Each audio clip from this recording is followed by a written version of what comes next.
Ane, lakbitan to ning iski. Kanang iyang anak, iski chairman sa barangay Aplaya. Naglibog ko nganong na iski chairman sa Aplaya na taga-magsaysay man sila. Siguro, pagka-mayor ni Joseph Tagas, i-hire sila niya, transfer na guro diri dayon. Kanang iski chairman sa barangay Aplaya, kanang anak, ang budget matag tuig ana, kung pilay budget sa usa ka barangay, naaman ay iraron matag tuig ng barangay Aplaya, pares-parehas na may minas 3 Mayo. Mga ibutang na to 20 milyones. Butang na to sa isa ka tuig 20 million sa isa ka tuig. 10% sa budget niya na tanan yun yung barangay sa Pilipinas, ingani yun eh. 10% sa ira sa barangay ang magdumala ni ana ang SK chairman o ang SK council. Himani ha, sa ato pa sa pinakagamay ta magbalanse ang iyang anak dunay matag tuig nga budget sa barangay Aplaya 2 million. Wala sa sweldohanan siyang hanay og tanod pareha sa mua. Wa say BHW. Mismo yang sweldo wala kwa diha saya dito kwaon sa mabilin sa General Services. Dili dito kwaon siya. Timanin ninyo ni. Ang iyang anak ni Sir Igos, o atong iski chairman. Ang iski chairman niyo das barangay Aplaya, nanay 2 million matag tuig. Yan ang kontrol. Iski Federation President man siya. So wala na siya sweldo dito sa barangay Aplaya. Ang naadiya sa iya kay bawal man ang double compensation. Bawal ang double compensation. Ang mahitabo niya na, may nahibalan sa mga katao, magkabalo mo ba? Ang mahitabo niya na, ang iyang madawat na lang dito, honoraria na lang, di na matawag og salary. Gamay na lang nyo kayo. Siguro mga 1,000 or 500 or 1,000. Pero ang dakong sweldo sa anak ani ni iski chairman nato diya sa iski chairman nyo diya sa barangay Aplaya, pas ka iski Federation President na ka, hapit 200,000 ang imuhang binulan. Kuha niyo? Kay nagrepresent man ka diretso sa Kabatanunan dito sa council. At the same time, iski chairman ka sa barangay Aplaya. Iski ay kuan po ka, city councilor po ka. Isip ex officio member. Gawas niya na, doon na siya sweldo hapit 200,000 matag bulan. Naapod yun na sila sakyanan sa gobyerno, mga Fortuner, mga anak, na libre driver, na mga job orders. Lahi itong budget niya dito sa barangay Aplaya, lahi po ng pagka-city councilor niya. Pila man na? I think na diya sa mga almost 6 million. Siyempre, doon sa luwag, amahan eh. Mga butang na natog 4 to 5 million a month, pinakagamay na magbalanse. Ay, a year. 4 to 5 billion a year. Mo na gitawag og City Development Fund. May na ha?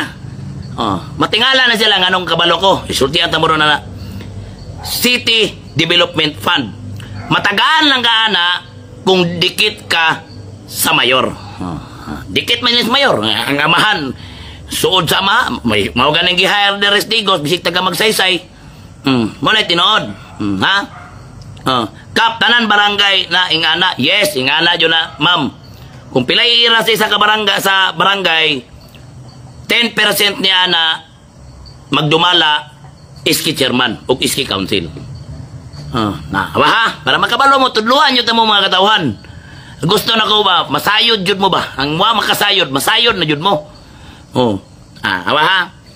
Nasay 2 million, pinakagamay, budget niya sa barangay Aplaya. Naapa jud siya ay nalang na sweldo, kay gamay na lang kayo na, mga 500 na lang na, kay bawal man double compensation sa gobyerno. Dito na siya mga sweldo, isip city councilor o ex-officio member, kay nagrepresent siya, kay iski Federation President man siya. Naapa jud na siya mga libre, daghan, GO, driver, magubang sakyanan, chief of staff, no, nana sila clerk 1, clerk 2, koterminos, kumpleto na, tawag ka na. Human, kana siya, unsay nahitabo sa iyahang gitawag og City Development Fund. City Development Fund. Nganong makaistorya ko ana. swerte ganini mga bataa kay nahimong iski chairman nag-edad 18 hantod 24 kay giusab man ang balaod. Giusab kay para pwede mapailan o magkinaunsa. Karon sa ako ang panahon nahimo kong iski chairman sa tibuok Digos, wala ko'y sama na kay ang papa jud naa jud kilid sa mayor. Oh. Sa ako ang panahon, sultian ta mo, 17 anyos ko, unsay trabaho ni Dodong Bukol, iski chairman sa 3 de Mayo. SK Federation President, City Councilor, isip ex officio member. 17 anyos ko na. Siya karon legal jud na yang edad. Bansay na ba? Naapad jud yang amahan, isip department head sa syudad sa Digos. Kuha niyo? Ano ya? Unay tinuod. Tinuod yun na. Tinuod as in tinuod yun eh. Bisag kinsa nila na makikidebate na ko. Bisag kinsa lagyan na nila. Bisan pag kaning magamahan. Pura healthy discussion lang. Human, sa ako ang panahon, isip iski chairman o iski federation president, wala may sama ang nagigunitan. Bisag katunga na lang. Pero, sa ako ang panahon, isip iski chairman, iski federation president, na ako'y gibilin sa mga matag barangay, mga sound system, dugay na kahit tuwigan, nga guba na siguro turon. Kuha na itong tuwiga. Maray ko ato ni former City Mayor Arsenio Boy Latasa.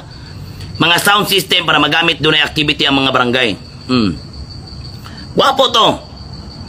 Nahatag yun tanan. Sa iya, dool kay sa luwag, dako na kaayo o kwarta ang syudad sa Digos. Unsa di ay ang imong gikabilin na aning syudad sa Digos. Nga dako na magay kwarta ng igunitan. Department head pa yun. Natingala lang ang mga tao nga nakailaan eh.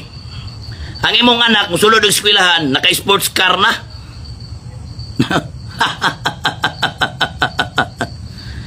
Matay, kadugay na ko na nasa kuwan, wa man yung ko ka sports car niya. Or, bisa na lang, sa kadugay na ko sa gobyerno, never ko ni gamit, nga gihimo na kong service, ang sakyanan sa gobyerno. For delicadeza purposes. Ano, ha?